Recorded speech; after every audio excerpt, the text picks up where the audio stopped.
সাম্প্রতিক সময়ে যখন দলের পক্ষ থেকে ঢাকা দক্ষিণ সিটি কর্পোরেশনের নির্বাচন করার জন্য বলা হলো এবং সেটা মিডিয়ার কাছে গেল, তারপর থেকে আবার নতুন করে এক ধরনের প্রোপাগান্ডা এবং কিছু বিশিষ্ট কিছু নির্দিষ্ট মিডিয়ার মাধ্যমে আমরা দেখতে পাচ্ছি যেটা হচ্ছে অন্তর্বর্তীকালীন সরকারের বিরুদ্ধে হচ্ছে, আমার বিরুদ্ধে হচ্ছে। এবং গতকালকে আমি দেখলাম যে বাংলাদেশ ফাইন্যান্সিয়াল ইন্টেলিজেন্স ইউনিট আমার ব্যাংক হিসাবের তথ্য ব্যাংকগুলোর থেকে তলব করেছেন।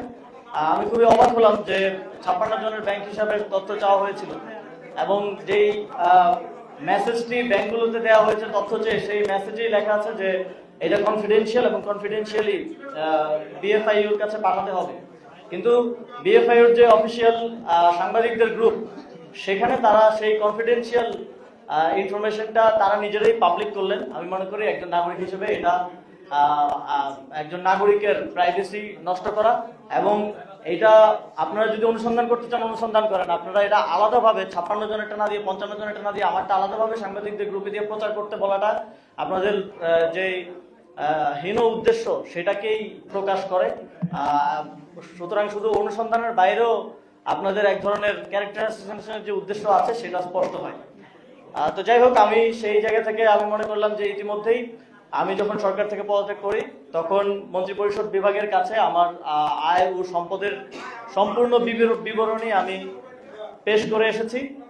এবং তারপরেও যেহেতু আবার এগুলো নিয়ে কথা উঠলো এবং জলঘোলা করার চেষ্টা করা হচ্ছে, তখন আমি মনে করলাম যে আমার ব্যাংক হিসাব এবং আমার পরিবারের সকলের ব্যাংক হিসাব জনগণের জন্য উন্মুক্ত করে দেওয়া প্রয়োজন, যাতে করে এই বিষয়গুলো নিয়ে কেউ কোনো ধরনের বিভ্রান্তি তৈরি করতে না পারে। আমি গতকালকে যদিও বলেছিলাম যে আমি আমার ব্যাংক অ্যাকাউন্টের স্টেটমেন্ট পাবলিশ করব, কিন্তু পরবর্তীতে ভাবলাম যে আমার পরিবারের সকলের ব্যাংক অ্যাকাউন্টের হিসাব সহ উন্মুক্ত করে, যাতে এই বিষয়গুলো নিয়ে আর কোনো প্রশ্ন অবশিষ্ট না থাকে। আমি একটু আমার ফ্যামিলির যেই ব্যাংক হিসাবগুলো আছে সেগুলোর একটু সামারি যাই, তারপরে আমার ব্যাংক অ্যাকাউন্টগুলোর ব্যাপারে ডিটেলস দিব। এই সবগুলো স্টেটমেন্ট আপনাদেরকে আমাদের যেই গ্রুপ আছে সেই গ্রুপে সফট কপিগুলো আপনাদেরকে সেখানে প্রোভাইড করা হবে, সেখানে আপনারা আরো বিস্তারিত দেখে নিতে পারবেন। এখন আমি সামারিলি বলছি, যেহেতু অনেকগুলো অ্যাকাউন্ট। আমার বাবার 5টা অ্যাকাউন্ট আছে, এর মধ্যে salary account, active account, savings account এবং কারেন্ট অ্যাকাউন্ট রয়েছে।